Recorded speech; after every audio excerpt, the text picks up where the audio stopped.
ആ മരണം അങ്ങേയറ്റം ദുഃഖകരമാണ്. ഇവിടുത്തെ ഒരു ഗ്രാമത്തിൽ, വെള്ളക്കെട്ടെന്ന ഗ്രാമത്തിൽ അനന്തു എന്ന പേരായ ജിത്തു എന്ന് വിളിക്കപ്പെടുന്ന ഒരു കുട്ടി മരിച്ചു. 10ാം ക്ലാസ് പാസ്സായിട്ട് നിൽക്കുന്ന കുട്ടിയാണ്.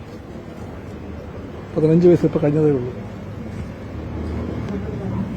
അതുകൊണ്ട് ആ മരണത്തിന്റെ ദുഃഖം എല്ലാവർക്കും അനുഭവപ്പെടും. ആ വേദനയുടെ രൂക്ഷതയിലും സംയമനം പാലിക്കുന്ന ആ കുടുംബത്തിന്റെ വേദനയിൽ, ദുഃഖത്തിൽ LDFും കമ്മ്യൂണിസ്റ്റ് പാർട്ടിയും പങ്കുചേരുന്നു. ആ ദുഃഖം പങ്കുവയ്ക്കപ്പെട്ട് കാലം കൊണ്ടേ മാറ്റാൻ കഴിയും. അത് LDFിനറിയാം. പക്ഷേ ചില കേന്ദ്രങ്ങൾ നിലമ്പൂരിൽ ഇപ്പോൾ മരണം നിൽക്കുകയാണ്. ദുഃഖം വിൽപ്പന പണ്ടമാക്കുകയാണ്. അത് UDF ആണ്. UDF അവരുടെ എല്ലാ കൂട്ടാളികളുടെയും പിന്തുണയോടുകൂടി അവിടെ ഇപ്പോൾ ചെയ്യുന്നത് ഈ കൊച്ചു കുഞ്ഞിന്റെ 15 വയസ്സുകാരന്റെ മരണത്തെ രാഷ്ട്രീയമായ ലാഭത്തിന് വേണ്ടി ഉപയോഗപ്പെടുത്താൻ പറ്റുമോ എന്നാണ്. അതൊരിക്കലും കേരളം അംഗീകരിക്കുന്ന രാഷ്ട്രീയ പ്രവർത്തന ശൈലിയല്ല. ആ ശൈലി പ്രാകൃതമാണ്. ആ ശൈലി മനുഷ്യത്വഹീനമാണ്.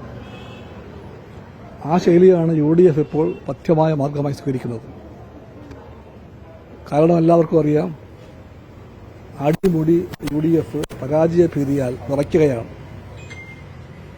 എന്തെല്ലാം ചെയ്താലും, ആരുടെയെല്ലാം കൂട്ടുപിടിച്ചാലും, BJPയോ SDP യോ എല്ലാം പിന്തുണച്ചാലും, പണ്ടേക്ക് റദ്ദാക്കപ്പെട്ട ഒരു പേരാണ് അൻവറിന്റെ പേര്. ആ പേരിനെ പോലും വേണമെങ്കിൽ ഉപയോഗപ്പെടുത്തിയാൽ ജയിക്കാൻ കഴിയുമെന്ന് പരീക്ഷിച്ചിട്ടും പരിശ്രമിച്ചിട്ടും ജയിക്കില്ല എന്നുറപ്പായപ്പോഴാണ് ഇപ്പോൾ UDFകാർ നിലമ്പൂരിൽ മരണത്തിന്റെ കച്ചവടക്കാരായി മാറുന്നത്.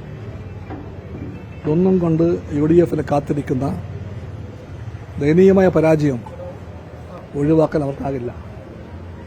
ജനങ്ങൾ തീരുമാനിച്ചു കഴിഞ്ഞു. ആ തീരുമാനം നിലമ്പൂരിൽ LDFിന് വമ്പിച്ച വിജയത്തിന്റെ തീരുമാനമാണ്. സഖാവ് സ്വരാജ്, നിങ്ങളാരും ഇപ്പോൾ പ്രതീക്ഷിക്കുന്ന ഭൂരിപക്ഷത്തേക്കാൾ കവിഞ്ഞ ഭൂരിപക്ഷം നേടി അവിടെ വിജയം നേടുമെന്ന് ഉറപ്പായും ഞങ്ങൾ പറയുന്നു. അവർ ഈ ഭാരത് മാതാവിനെ ജയ് വിളിച്ചതിൽ CPI തള്ളി CPM രംഗത്തെത്തിയിട്ടുണ്ട്. പറയുന്നത് അങ്ങനെ ഒരു സങ്കല്പം, അതായത് ഭാരത് മാതാവ് എന്നുള്ള സങ്കല്പം അത് പൂർണ്ണമായി RSSന്റേതാണ്. ഇല്ല, CPIയെ തള്ളി CPM രംഗത്ത് വരില്ല.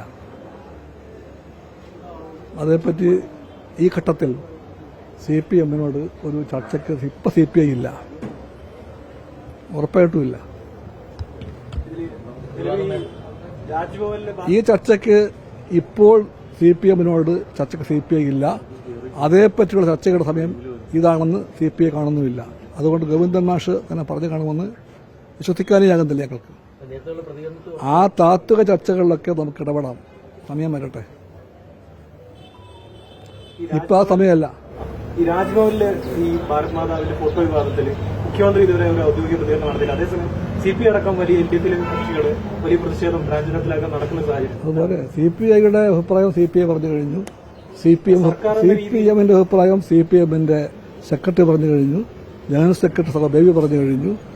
ഗവൺമെന്റിലെ പല മന്ത്രിമാരും പറഞ്ഞു കഴിഞ്ഞു. അതൊന്നും പോലെ നിങ്ങൾക്ക് അല്ലല്ല, ഏതെല്ലാം കാര്യങ്ങളിൽ എന്തെല്ലാം എപ്പോൾ പറയണമെന്നെല്ലാം തീരുമാനിക്കേണ്ട അവകാശം നിങ്ങൾ അദ്ദേഹത്തെ വിട്ടുകൊടുക്കുക.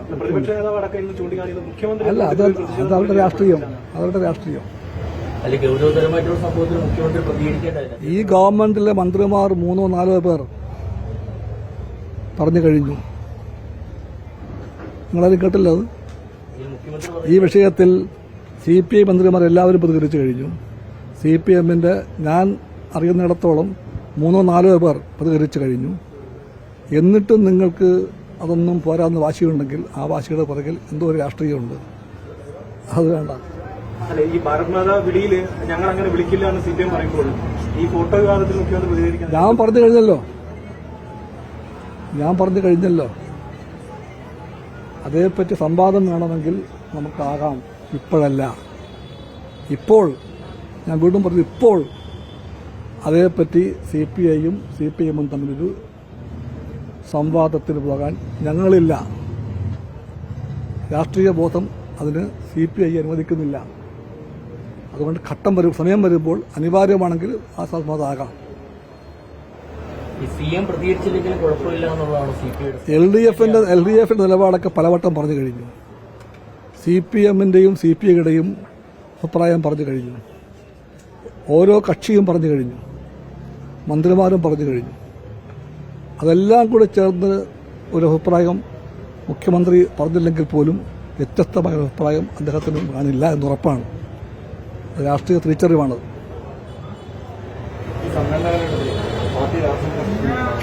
എവിടെ? ഇല്ല, അതൊക്കെ വാർത്താ മാധ്യമങ്ങളുടെ കണ്ടെത്തലാണ്. ഇല്ല, കമ്മ്യൂണിസ്റ്റ് പാർട്ടിക്കകത്ത് ചർച്ചകളുണ്ടായിട്ടുണ്ട്, ഉണ്ടാകുകയും ചെയ്യും. വിഭാഗീയത ഈ പാർട്ടിയുടെ ശീലമല്ല. വിഭാഗീയതയുടെ ഇരയായിട്ട് ഈ പാർട്ടി മാറില്ല.